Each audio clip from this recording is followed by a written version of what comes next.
अगर आपके घर पर पहले से सोलर पैनल लगा है या फिर आप नया सोलर सिस्टम लगवाने की सोच रहे हैं तो ये वीडियो आपके लिए बहुत ही ज़रूरी है। 1 जून 2026 से सरकार सोलर पैनल को लेकर नया नियम लागू करने जा रही है। अब सरकार ने साफ कर दिया है कि सोलर पैनल के साथ इस्तेमाल होने वाली सोलर सेल्स भी अप्रूव्ड लिस्ट यानी सरकार की मंजूर लिस्ट से होनी ही चाहिए। तो जो लोग लगवाना चाहते हैं या जिनके यहाँ लगा है सोलर पैनल उन लोगों को ये वीडियो ध्यान से देखना है और अच्छे से पूरी जानकारी को समझना है कि आने वाले समय में अगर लगवाएंगे तो कुछ खर्चा बढ़ सकता है या फिर कम होगा, ये पूरा ध्यान से समझ लेना है। 1 जून 2026 से सोलर इंडस्ट्री में नया नियम लागू होने जा रहा है, जिसका असर सोलर पैनल की कीमत और इंस्टॉलेशन प्रोसेस पर पड़ सकता है।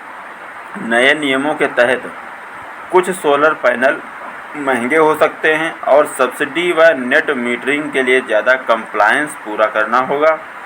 सरकार का उद्देश्य देश में सोलर मैन्युफैक्चरिंग को बढ़ावा देना और चीन पर निर्भरता कम करना है। हालांकि इन बदलावों के बीच आम लोगों के मन में यह सवाल बढ़ रहा है कि सोलर सिस्टम अभी लगवाना सही रहेगा या बाद में। तो जो एक्सपर्ट्स का मानना है कि नए नियम लागू होने के बाद में कुछ सिस्टम की लागत बढ़ सकती है। क्या है नया नियम? तो इस नए नियम को ALM यानी कि अप्रूव्ड लिस्ट ऑफ मॉडल्स कहा जाता है। पहले सरकार सिर्फ पूरा सोलर पैनल मॉड्यूल चेक करती थी। अब 1 जून 2026 से पैनल के अंदर लगने वाली सोलर सेल भी सरकार की अप्रूव्ड लिस्ट से होनी ज़रूरी है। यह नियम खासकर सरकारी स्कीम, सब्सिडी, नेट मीटरिंग और बड़े प्रोडक्ट्स पर लागू होगा। इसका फ़ायदा यह है कि क्वालिटी बेहतर होगी और मेक इन इंडिया को बढ़ावा मिलेगा, लेकिन कुछ मामलों में पैनल की कीमत पर असर पड़ सकता है।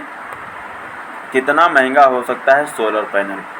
तो अगर सिर्फ ALM कंप्लायंस की वजह से पैनल महंगा होता है तो 1 किलोवाट पर 30,000 तक का फ़र्क आ सकता है और 2 किलोवाट पर 3,000 तक का फ़र्क आ सकता है।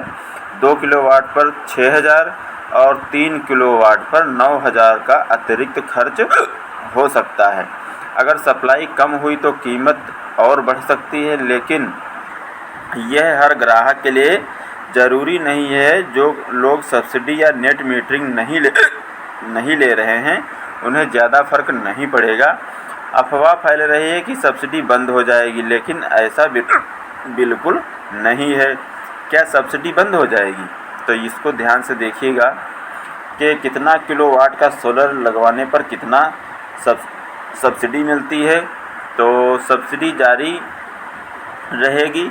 1 किलोवाट पर 30,000, 2 किलोवाट पर 60,000 और 3 किलोवाट पर 78,000 रुपये तक की सब्सिडी मिलेगी। कई राज्यों में अतिरिक्त सब्सिडी भी दी जा रही है। सब्सिडी लेने के लिए सही प्रोसेस, डॉक्यूमेंट्स और इंस्पेक्शन ज़रूरी होगा।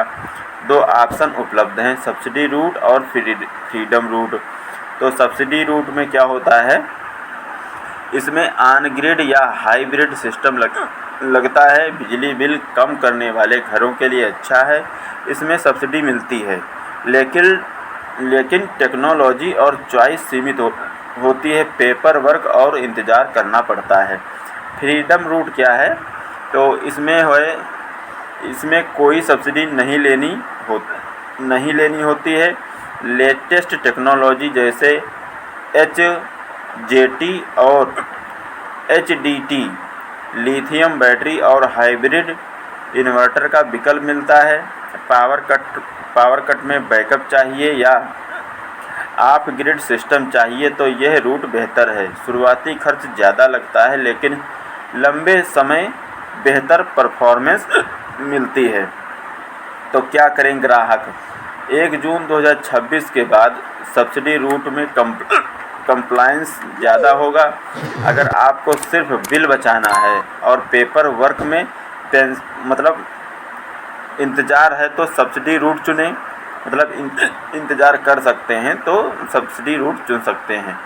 अगर लेटेस्ट टेक्नोलॉजी, बैकअप और फ्यूचर रेडी सिस्टम चाहिए तो फ्रीडम रूट बेहतर रहेगा। घबराने की ज़रूरत नहीं है, अपनी ज़रूरत और बजट और बिजली की ज़रूरत के हिसाब से फैसला लें। सोलर पैनल लगवाने से पहले अच्छे वेंडर से पूरी जानकारी ज़रूर ले लें। तो ये है, अगर आप लगवाने की सोच रहे हैं 1 जून के बाद में, तो कुछ पैसा बढ़ सकता है।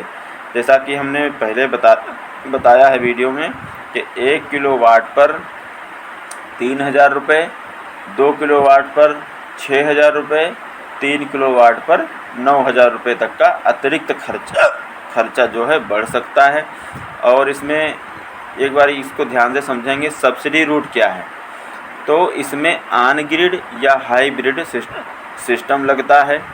बिजली बिल कम करने वाले घरों के लिए ये अच्छा है, इसमें सब्सिडी मिलती है, लेकिन टेक्नोलॉजी चॉइस जो है सीमित होती है, पेपर वर्क और इंतज़ार करना पड़ता है।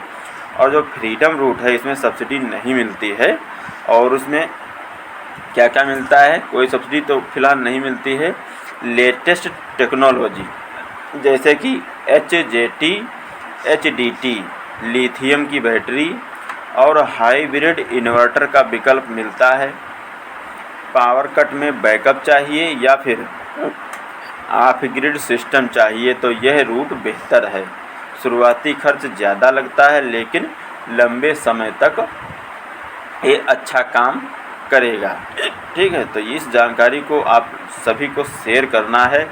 जो भी सोलर सिस्टम लगवाना चाहते हैं तो 1 जून से क्या बदलाव हो रहा है, ये सभी को जानना बेहद ही ज़रूरी है, क्योंकि जो लोग लगवाना चाहते हैं तो उनके लिए बहुत ज़रूरी है। आप लोग जानकारी को ज़्यादा से ज़्यादा लोगों तक पहुँचाएँ। पूरा अपडेट अच्छा लगा है तो एक लाइक करके भाई चैनल सब्सक्राइब कर लो। मिलेंगे एक नए वीडियो में नई जानकारी के साथ में। तब तक के लिए दोस्तों, जय हिंद, जय भारत।